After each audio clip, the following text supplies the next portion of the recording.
Hey everybody, how you doing? The Oakland Police Department released its crime report for last week. Today, of course, is the 26th of July. Unfortunately, last week, 2 Oaklanders lost their lives.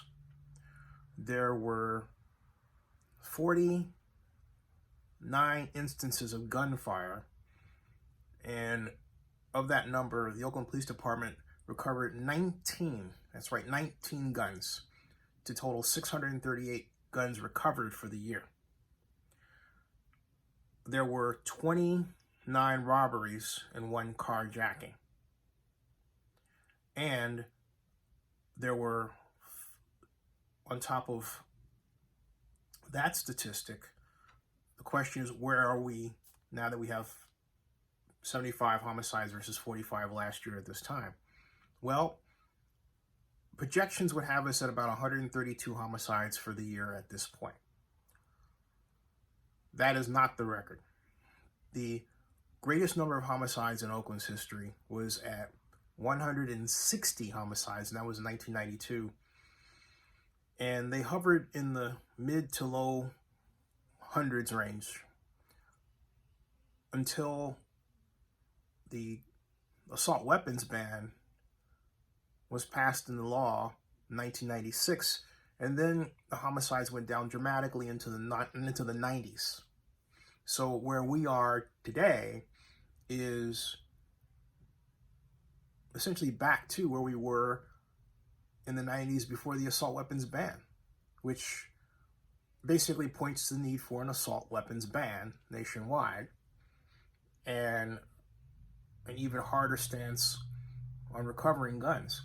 But I contend that the real problem is that Oaklanders don't have enough money and are resorting to other means to get money they need to, survive.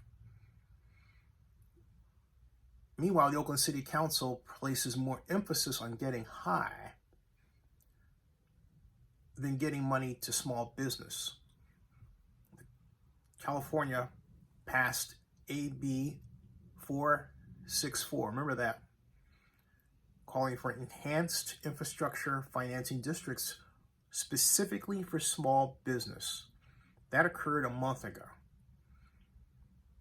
Have you heard anyone in the Oakland City Council or the City of Oakland or the mayor say, we've already planned for this passed, we're happy, and so we're launching this new initiative to get help to businesses where it's needed, $500 million, which the City of Oakland could do under this new program.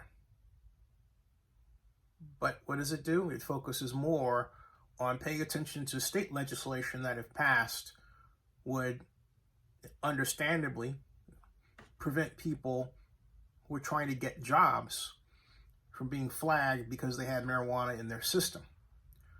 Okay, sure, I get that it's a great idea to have such a law to stop people from being hurt that way, but that law is making its way through the legislature. AB 464 has passed its law, and the City of Oakland has done nothing about it, and yet businesses are still hurting. Small businesses.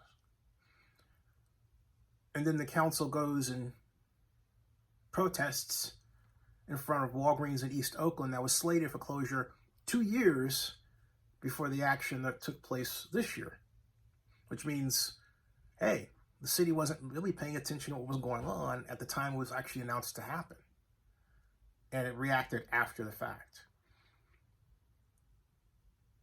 The city could use AB 464 and to say, oh, you know what? We're going to raise money through this new legislation to replace that Walgreens with an independent store. Right? Whew, boy. Continued mismanagement at the City of Oakland. Subscribe to Zennie 62 and bookmark oaklandnewsnow.com.